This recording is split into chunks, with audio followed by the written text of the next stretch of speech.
You are listening to Something Rather Than Nothing. Creator and host, Ken Vellante. Editor and producer, Peter Bauer.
Don't always have intros like that.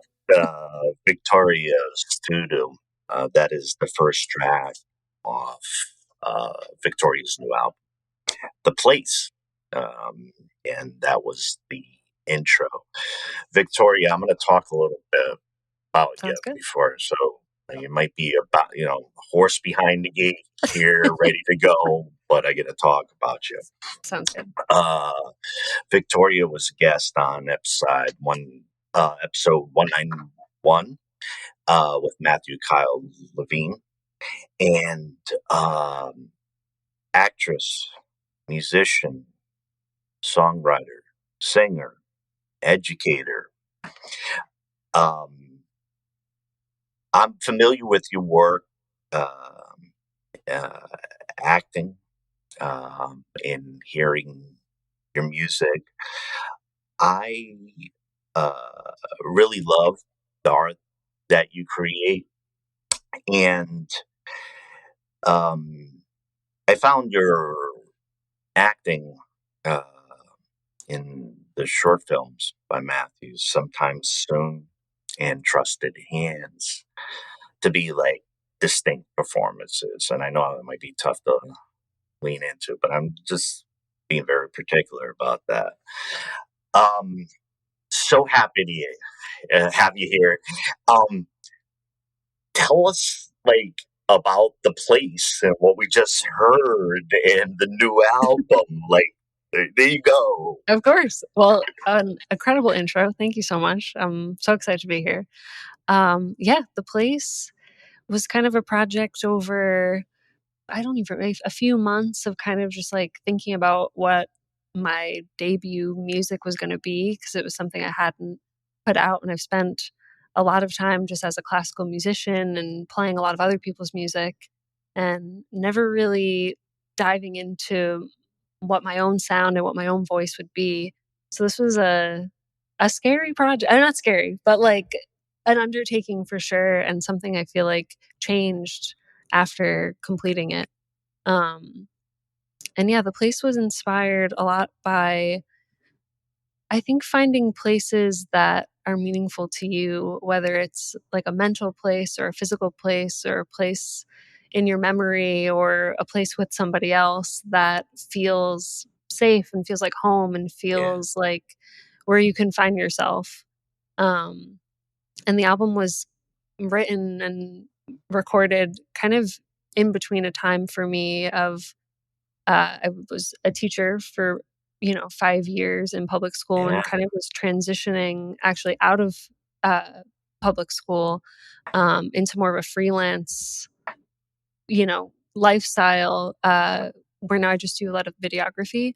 and editing and music and scoring for films and playing gigs. So I feel like this was kind of the ending of me figuring out, kind of just like transitioning from one part of my life to a new part of my life, and like finding that place for me where I felt the most myself. Yeah. What about when you heard it, like the final product, like take your brain before, like what does my sound like, and the final product, like what's that thought space there, like your reaction when you're like, this is my thing. Yeah, it's funny. It's hard to, in the process of, I recorded everything and like wrote everything myself, just like in my apartment, and have a little kind of like little studio set up, and then had sent it off to someone to mix and master it for me. And the process of the back and forth of like, okay, what do you think about this? And what about this mix? And I was like, oh my God, I don't know. This might sound bad. Like it was hard to like hear myself after listening to it so many times. And then when you get past that point of like, okay, like I did it and it's good. Um, I don't know. I felt really emotional listening to it, like after it was like mixed and mastered and done. I was with Matt, which, Matthew, and we just like cried in like a parking lot Yeah, listening yeah, to yeah, it together, because it yeah, was just like, he was like, you made this. And I was like, I yeah, know I don't know. I'm like getting a little bit welled up, like thinking about it, yeah, because it yeah, felt like, this was something I feel like I really poured my heart into, and felt really vulnerable with a lot of the tracks, and writing it and kind of saying what's on my mind and on yeah. my, and yeah, it emotional, and I don't know, feeling just like accomplished in a way that's like, I know who I am, and I know who I am right now, and I'm proud of who I am right now. And I think that's kind of what came out in the album. This might be an idiosyncratic question, but I remember when I talked to you on the last episode, there was the intense emotional content of the roles that you Mhm. played in, and I haven't acted formally. Well, I feel throughout life at times can be a master at times in Mhm. certain situations, but um, I remember feeling the emotional intensity of like moving into that role. And then when you're just talking about like kind of the vibe that I try to drop into the show, like I made my thing, this is my piece of art. Holy shit. Like, listen to it. Like, fuck, what Mhm. does this mean? Um, Mhm. so just about the question was like, um, in the creating the art that you have and the way you've talked about a couple times about the like the emotional, what's that like for you as a creative, maybe even more into doing things that you haven't done, moving out of formal roles, Mhm. what's that been like for you? It's yeah, it's been, I think when I first started writing songs, it was like really in my head about, I'm like, I don't even know if I'm good at writing, and I don't really know if I like know what I'm doing. But I think kind of getting out of, for me, I definitely like overthink a lot. Hey, Uh great so show, great show for you. and so I think getting out of my head of this like self-talk of almost like imposter syndrome, I guess, of feeling just like, I don't really know if I'm just a clarinet player, and like that's really it, or I'm just a teacher, kind of feeling like you're more than these titles that Yeah. you've been given over the years, or whatever that may be. So I think,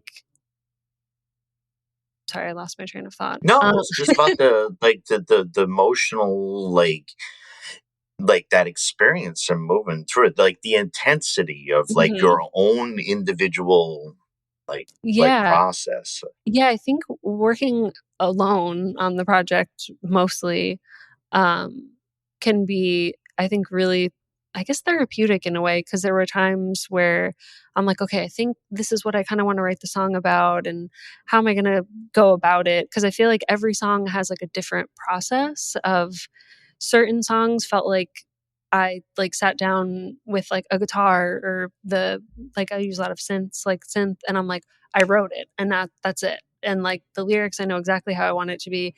And then other times felt more, I'd write all the music first, because I do feel like, aside from just through the words, through clarinet and flute and like all the woodwinds that I feel like speak to my heart and what I really love, that felt like that really carried a lot of the songs, and the vocals kind of fit within this other frame that I made. But yeah, it felt, yeah, some songs feel, yeah, really deeply emotional about things, like thinking about my family, or thinking about people in my life that have meant a lot to me, or thinking about where I am in my life right now. Uh, so it's an interesting like portrait, I guess, of my life right now, and it's interesting to think Perfect. later I'll like look back and like, oh, that's what I was doing when I was that age, when I made my first album. So I'm kind of excited to continue making I that. there's a couple things that popped in my head. Um, as you know, I represent public school employees, and for a lot of time, I represented K to 12 teachers. And one of the things that I found that was pervasive and is like very particular about talking to you as an artist is that I felt that the role required, or in general required, assumed or necessary sacrifices, and most of the time, women in like what they want to do, how they want to express themselves. We could say publicly, politics, art that's edgy, creating something else. Like Blair Borax, I had on a couple episodes back. She used to be a public school teacher, went into making music full on stop, and talked about the same type of thing. Like, it wasn't like there wasn't beauty in the work, but the Mhm. system's a system, and there are sacrifices that I saw people make, like where they couldn't like quite be themselves or Definitely. like express themselves. For you as an artist, right? Mhm. So you go down, but I can see no reason I can see it so clearly is because I'm a union rep. Like, I'm basically a separate entity, so I Mhm. can observe Definitely. and I can be like, me doing this program, I'm a union rep. I get the fuck what I want in my life, pretty much. Amen. Thank you. I make sacrifices for it. I'm Mhm. a mouth. But the sacrifices that, and particularly women dominated in industry, I mean, you experienced this. I don't Mhm. have to tell you this, but did you find like a wellspring or moving into what you're creating yourself that you could breathe more, or am I over? No, no, 100%, no, 100%, 100%. I feel like, and I wouldn't trade my time teaching, and I think that was, uh, an experience that also meant a lot to me, but I think it felt a little bit, stifling I was for, going to say that word, yeah, like, for a bit, and it's great, and I think it was getting to a point for me where I felt like I wasn't being the fullest version of myself. And I was trying, like, I would go to school and then I'm like, okay, I got to get home and like write a song. yeah, And then you're just like, you're emotionally exhausted, because you're caring and teaching and being there for, at the time, I had like 200 students. So it was just, it's a big mental load to carry home every day. 200 students in their Fourth music class. In their music class, yeah, 4th, 5th, and 6th grade, and it was fun. But I think the more I kind of became in touch with my own artistic identity, which kind of started out with doing the films with Matthew, and then he was very encouraging to be like, "You should write your own music. Like, what's going on?" Yeah, And it felt like that was like almost like a separate like, I don't know who that would be. Like, I didn't know that person yet, and it kind of just took, and not to say I had to quit my job to make an album like this. I don't think Everybody's got their own path, but everyone has their own path. quit your job, write the album if it comes to that point. Yeah. That's all I'm saying. No. Yeah.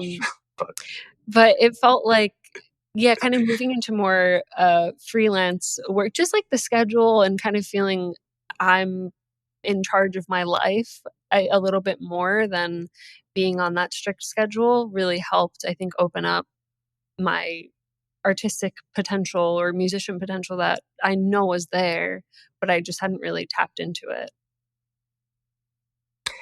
Oh, well, anyways, like on that, I feel like it's great to be able to chat with you about that. I had a recent conversations before with Blair, my partner. Jenny's a public school teacher, special education expert, absolutely incredible.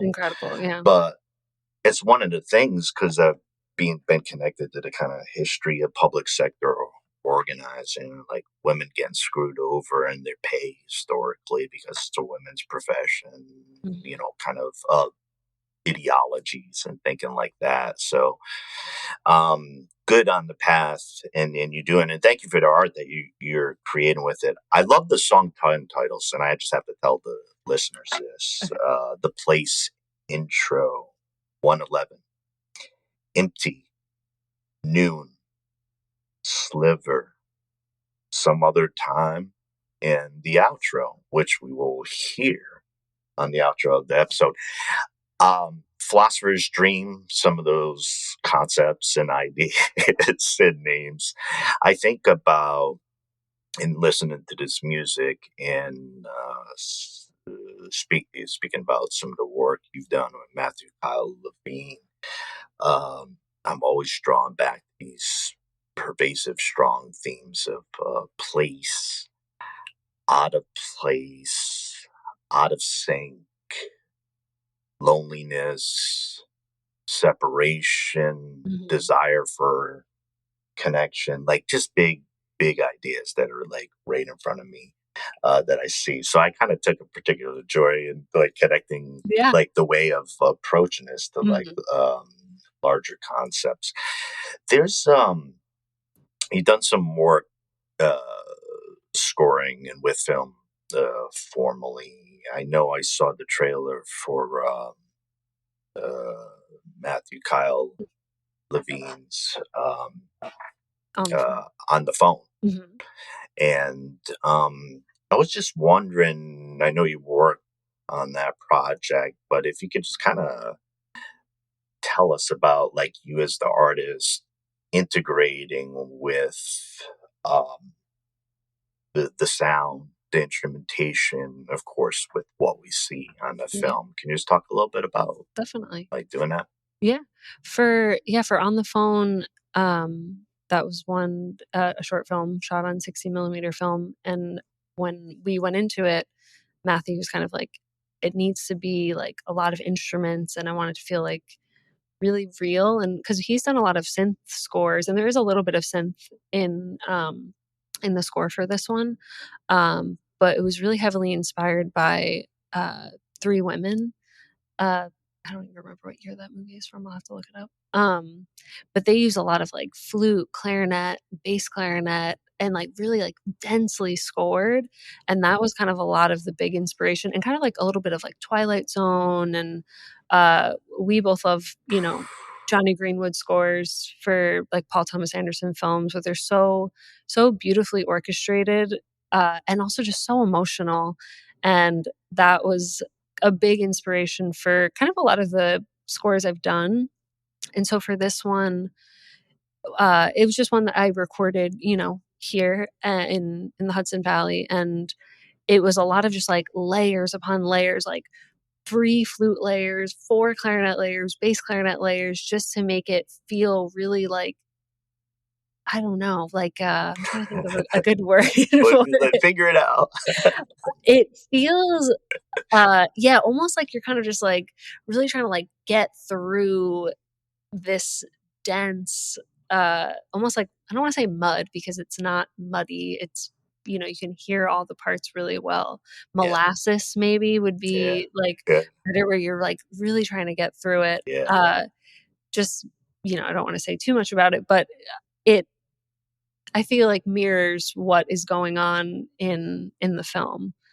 So that was a lot of fun doing that because I feel like I could really be like, all right, another clarinet layer, another this to really enhance the emotional intensity of it to mirror what was happening in the film. Because we kind of went through like, okay, we need a song for this, these scenes, and how, you know, I kind of had free reign of Matthew just being like, whatever you think would fit, you know. But we obviously went through together and talked about it, and then it was kind of left in my hands to do it, which was a lot of fun.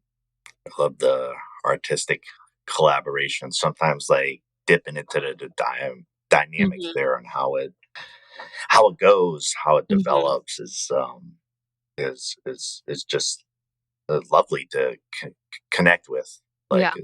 as far as the process, I was listening to the album, the place, and you know, I heard it in my head on vinyl, and no, this is a smaller project in that area. But I just wanted to let you know, like I was listening, and I was like, now, in full admission, about an hour earlier, I dropped into like flannel core, Taylor Swift, Evermore like Mhm. territory, which is very distinct. Like it's starting to get cloudy, it's gonna start raining Mhm. out here in Oregon. I'm like, this is, but just the hearing uh, that I heard in my head the of an album Mhm. with your work. So I wanted to let you know. I pray for an album. Maybe we can fundraise. Maybe we can do all this type of stuff. Get that stuff on vinyl. That would be But great. Yeah. where do I've been talking about this. Can you make sure you let folks know like discrete places to find the album and the video connected to it, like how to get to it all? Yeah, definitely. I have a music video on YouTube, so you could just search my name, and then I also have like the full album on YouTube too, with like the album cover, and then all my music is on Apple Music, Tidal, Spotify. Uh, Gonna get something up on Bandcamp. It's been on my list of things to do. And yeah, on Instagram, trying to post as much as I can with like Matthew's done a lot of great video for me too, and kind of put together some cool kind of collage type videos of just some stuff we've shot over the years and kind of added that to my music, which is great. Yeah, you wouldn't know this, but the sound, the way you created, fell into um like my brain. I listen to a ton of music, like as far as like certain areas, and what I heard and what connected and this thing Mm. worked was like I listened to Emily Jane White, Vera Soul, um, components of Polly Jean Harvey, God bless your heart, and I heard like some of the space, like musical space, Mm. um, is a wistfulness, a haunting element. So it's like I'm your target demographic. I'm meant to the Perfect. listeners right now too. Hell, screw it. It's my show. I Yeah. love it. Well, I'm thank just you. telling you what. I appreciate it. It's reaching the right audience. It's yeah, you get it there. So thanks for letting us know uh, uh, where to find it. Um, any like when I've talked to you, you've been moving from different projects and Mhm. such. Like anything like here, autumn 2025 that like bits and pieces that are interesting you creatively or you want to Mm. dabble in? Yeah, I mean, I want the full album to happen. I think that's on the horizon. I need to start writing again. Um, Other projects? Yeah, I've been Yeah, just doing film score, been doing meeting a lot of different people from different parts of life, doing like videography stuff, like kind of in the city a lot, like meeting people. I'm trying to think what else. Well, tell us. This is a personal indulgence. Sure. Hudson Valley, autumn. Ugh, What's it like out there now? I'm hyped. It's hot still. It's Huh? like it was like 80 degrees today. I'm ready. I need the fall. Like I wish there are times I'm like, maybe I should just go out to Pacific Northwest and like write my album out there because I feel like that fits Oh, the aesthetic of my music for sure. So yeah, I'm waiting. I'm waiting for the leaves to change, waiting for it to get a little cooler yeah. to start to feel like this is where this album I'm fits. I'm so stereotypical Pacific Northwest, which is messed up because you listen to me, you're like, where the heck's this guy from, Rhode Island or whatever? But I drop into some distinct parts of the culture that are just gorgeous. I'm always trying to explain it for the show, but I was even playing the Twin Peaks soundtrack. Mm. Like, Oh, this is what I incredible. do out here. I Yeah. live in What else? Twin What else could Peaks. you? Yeah. So I put the Uh, album on. I listened to it earlier. how could you not? It's too good out there. Yeah, there's I think one thing if you do head out this way is like, getting into the woods and like what there's like immersive, Mm. like what comes out of you musically when you've like heard those winds and they're smelling the Douglas fir and like I love it out here. So I mean, yeah, a lot of the album I wrote after being out west for like about a month. all right. I Yeah, remember that now. I saw like you were traveling or that it was something a place you saw that really struck you. yeah, I think at the time we Matthew and I went and we drive out. This is like we've done it 3 times, 4 times. We'll drive out to the West Coast and kind of just like explore different places maybe we haven't been before. And so I think after that trip, we had done a lot of hiking in like Banff National Park and that kind of like area of like the Canadian Yeah, Rockies. And those were some of the most beautiful hikes I've ever been on. I've heard. And that was really incredible. And I think after that trip, I was like, "Oh, this is a place that's special." And so is I think Portland. I mean, we love like Portland and being out there and kind of Yeah, just feeling like there's just a different sense of community and artists and the yeah, love for art, whether yeah, it's like books and film and music, obviously, because there's a million record stores. It really feels like being there and then coming back, and I was like, "Okay, and I have to finish. Now I'm gonna finish the album." yeah, Because, yeah, I yeah. had So you written soaked it up. oh, I mean, the nature alone, we had done, like, a lot of hikes in Washington and kind of seeing the lushness of, you know, the tree everything's so green, it's so So different green. than New York. Yeah, I mean, and New York's beautiful yeah, yeah, also, just in different ways, and so I yeah. think you get so used to seeing New York for what I've lived here most of my whole life mostly. And then you go somewhere else and you're like, and I've traveled other places, but something about Pacific Northwest has a magic to it. And I think that really inspired a lot of the album because I'd written the intro and the outro, and then we left for a month. Um, and then when we came back is when I kind of like put the rest of it together. And a lot of it excuse me, really inspired by that trip. Ah, it's all in Yeah. there. It's all in there. Love it. Thank you. So exciting. Glad to, I mean, how romantic. What, 3 or 4? Come on. I know. You're killing No, the maybe audience here. I know, maybe it was 3 to 3. 4 cross country I trip. know. No, I get it.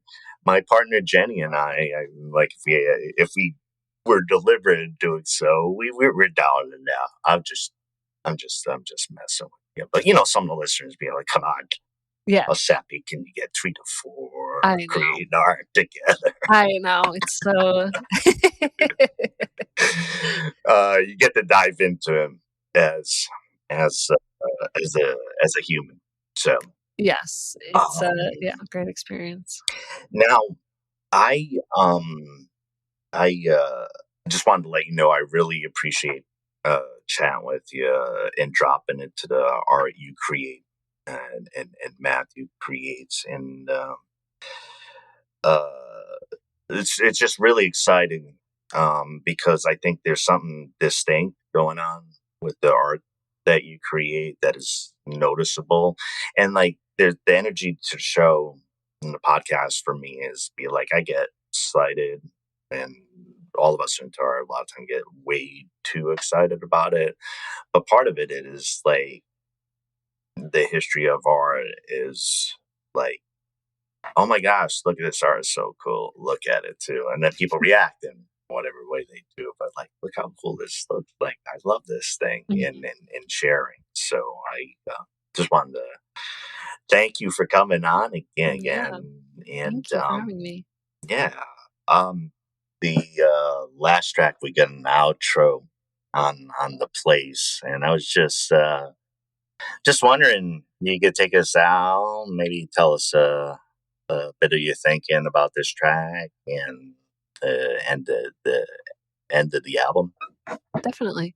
Yeah, I feel like the whole album kind of goes on this journey of your the journey of emotions where it's like you're figuring out the place and then like maybe you found it, but then something else strange happens where I don't know, I feel like one of the tracks was really inspired by feeling like overstimulated in places and trying to find a place to escape.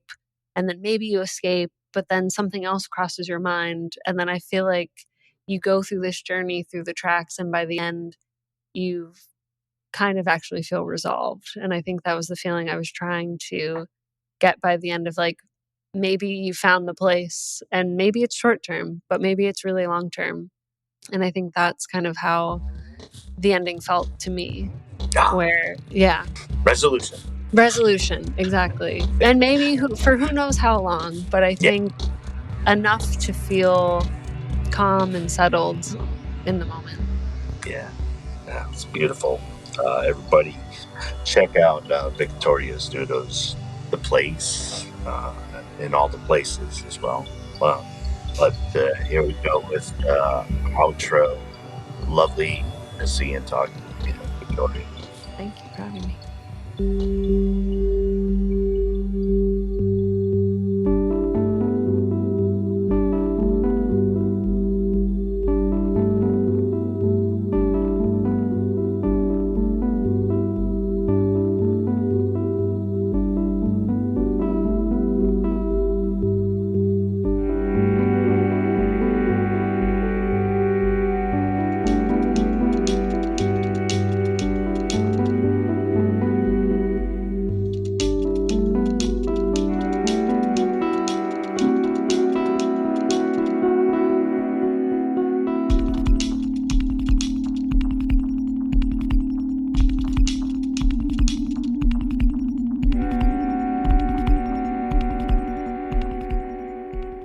This is Something Rather Than Nothing. And listeners, to stay connected with us and our guests, visit somethingratherthannothing.com. Join our mailing list for exclusive updates and access to guest-created art. If you enjoyed this episode or any episode, please like, subscribe, and leave a review on your podcast platform. People really read that shit. Your support helps us reach more listeners and spread our community across the planet. This is a global show, and we like to give a shout out to our many listeners across the world, including many listeners in Canada, Spain, Germany, UK, Argentina, Brazil, India, Thailand, and so many more places. Be sure to follow us on Instagram at Something Rather Than Nothing Podcast for behind the scenes content. And the best way to help the show is to tell your friends about us. If you love it, they'll love it too. Tell your friends who love it. We love you. This is Something Rather Than Nothing Podcast.